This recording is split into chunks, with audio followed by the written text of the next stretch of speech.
Like பண்ணுங்க, subscribe பண்ணுங்க, share பண்ணுங்க. நிறைய இன்ட்ரெஸ்டிங் கண்டென்ட் உங்களுக்காக அந்த சேனல்ல இருக்கு. இவ்வளவு நாள் நம்ம ஆவலோடு எதிர்பார்த்து காத்துட்டு இருந்த T20 உலகக்கோப்பை தொடருக்கான இந்திய அணியை இப்போ அறிவிச்சிருக்காங்க BCCI. முக்கியமா விராட் கோலி கம்பேக் கொடுத்திருக்காரு. சஞ்சு சாம்சனுக்கு ஒரு வாய்ப்பு கிடைக்குமா அப்படின்னு சொல்லிட்டு நாம எல்லாம் எதிர்பார்த்துட்டு இருந்த மாதிரி அவருக்கும் அதுக்குண்டான வாய்ப்பு இப்ப கிடைச்சிருக்கு. அது மட்டும் இல்லாம இந்த டீமை பொறுத்தளவுக்கு ரோஹித் சர்மா தான் கேப்டனா நியமிக்கப்பட்டிருக்காரு.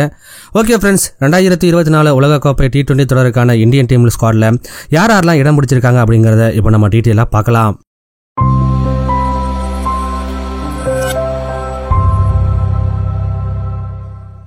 இப்போ இந்தியாவில் பார்த்தீங்கன்னா IPL தொடரானது செம கோலாகலமாக பயங்கர பரபரப்பாகவே போயிட்டு இருக்கு. T20 கிரிக்கெட்டில் பல சாதனைகள் பார்த்தீங்கன்னா இந்த சீரீஸில் முறியடிக்கப்பட்டிருக்கு, பல சாதனைகள் உருவாக்கப்பட்டிருக்கு. அது மட்டும் இல்லாமல் ஒவ்வொரு டீமும் அவங்க ஆடுற ஒவ்வொரு மேட்ச்லையும் 200, 250 அதுமாதிரியான பெரிய பெரிய ஸ்கோர் தான் அடிச்சுக்கிட்டு இருக்காங்க. இந்த IPL தொடர் முடிஞ்சவொடனே பார்த்தீங்கன்னா மேற்கிந்திய தீவுகள் அண்ட் அமெரிக்கா நாட்டில் பார்த்தீங்கன்னா T20 உலகக்கோப்பைக்கான கிரிக்கெட் தொடர் சிறப்பாக துவங்க இருக்கு. ஆனால் வெஸ்ட் இண்டீஸோட கண்டிஷனை பொறுத்த அளவுக்கு பார்த்தீங்கன்னா அது இந்தியாவிலேருந்து ரொம்பவே மாறுபட்டு இருக்கும். அமெரிக்காவோட கண்டிஷன் பல பேருக்கு தெரிஞ்சிருக்கிறதுக்கு கூட வாய்ப்பு இருக்காது. இந்த சுச்சுவேஷனில் தான் விராட் கோலி பார்த்தீங்கன்னா கண்டிப்பாக T20 உலகக்கோப்பை தொடருக்கான இந்தியன் டீமில் இருக்கணும் அப்படிங்கிற மாதிரி கருத்துக்கள் எல்லாமே வந்துட்டு இருந்தது. குறிப்பாக சிவம் தூபேவுக்கும் வாய்ப்பு கொடுங்க அப்படிங்கிற மாதிரி ஏகப்பட்ட ஆதரவுகள் பார்த்தீங்கன்னா இவங்க ரெண்டு பேருக்கும் பெருகிட்டு இருந்தது. அதே சமயத்தில் பார்த்தீங்கன்னா ஹர்திக் பாண்டியாவெல்லாம் பெரிய அளவு வாய்ப்பு கொடுக்காதீங்க, அவர் எப்பயுமே சரியாக பண்ணதில்லை, குறிப்பாக இந்த IPL கூட ஒழுங்காக பர்ஃபார்மன்ஸை பண்ணலை அப்படிங்கிற மாதிரி அவருக்கு எதிரான ஒரு சில கருத்துக்களும் பரவலாக பேசப்பட்டு தான் வந்தது.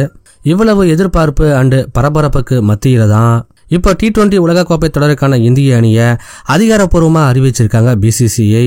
சமீப காலமாக பார்த்தீங்கன்னா T20 ஃபார்மேட் கிரிக்கெட்டில் ஹர்திக் பாண்டியா தான் இந்தியன் கிரிக்கெட் டீமை லீட் பண்ணிட்டு இருந்தாரு.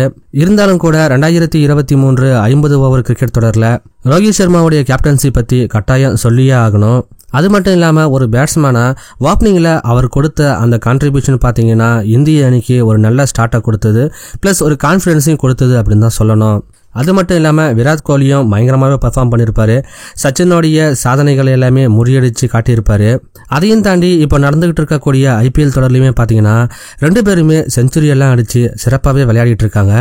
இந்த காரணத்தினால தான் பார்த்தீங்கன்னா ரோஹித் சர்மாவையே T20 உலகக்கோப்பை தொடருக்கான இந்திய அணிக்கு மறுபடியும் கேப்டனாக நியமிச்சிருக்காங்க.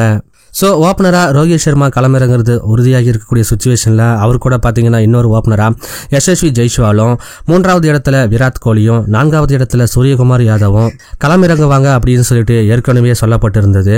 அதுக்கடுத்தது பார்த்தீங்கன்னா விக்கெட் கீப்பர் ஸ்லாட்டில் ரிஷப் பண்ட் அண்ட் சஞ்சு சாம்சன் இவங்க ரெண்டு பேருக்குமே மறுபடியும் வாய்ப்பு கிடைச்சிருக்கு. அதுக்கடுத்தது ஆல்ரவுண்டர்ஸில் பார்த்தீங்கன்னா ஹர்திக் பாண்டியா அவர் வைஸ் கேப்டனாக நியமிக்கப்பட்டிருக்காரு.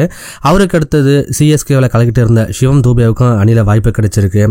அப்புறமா ஸ்பின்னர்ஸில் பார்த்தீங்கன்னா ரவீந்திர ஜடேஜா, அக்ஷர் பட்டேல், யுஸ்வேந்திர சஹல் அண்டு குல்தீப் யாதவ்னு 4 பேருக்குமே டீமில் வாய்ப்பு கிடைச்சிருக்கு. அடுத்ததா ஃபாஸ்ட் பவுலிங் யூனிட்டை பொறுத்த அளவுக்கு ஹர்ஷ்தீப் சிங்க்கு மறுபடியும் இந்தியன் டீமில் இன்னொரு வாய்ப்பு கிடைச்சிருக்கு. அவருக்கு அடுத்தது பார்த்தீங்கன்னா எக்ஸ்பீரியன்ஸ்டு பவுலரான ஜஸ்பிரித் பும்ரா அண்ட் முகமது சிராஜ்னு இவங்க எல்லாருக்குமே மறுபடியும் இந்த 15 மெம்பர் ஸ்குவாட்ல ஒரு வாய்ப்பு கிடைச்சிருக்கு. இவங்க இல்லாமல் ரிசர்வ் பிளேயர்ஸாக பார்த்தீங்கன்னா 4 பேர் போகிறாங்க. அதில் பார்த்தீங்கன்னா சுப்மன் கில், ரிங்கு சிங், கலீல் அகமது அண்ட் ஆவேஷ்கான் மாதிரியான பிளேயர்ஸும் இடம்பெற்றிருக்காங்க. சரி, ஓகே ஃப்ரெண்ட்ஸ், நீங்களும் மறக்காம நம்மளுடைய கமெண்ட் செக்ஷனில் பதிவு பண்ணுங்க. வரப்போற T20 உலகக்கோப்பை தொடருக்கு தேர்வாகி உள்ள இந்திய அணி எப்படி இருக்கு அப்படிங்கிற உங்களுடைய கருத்துக்களை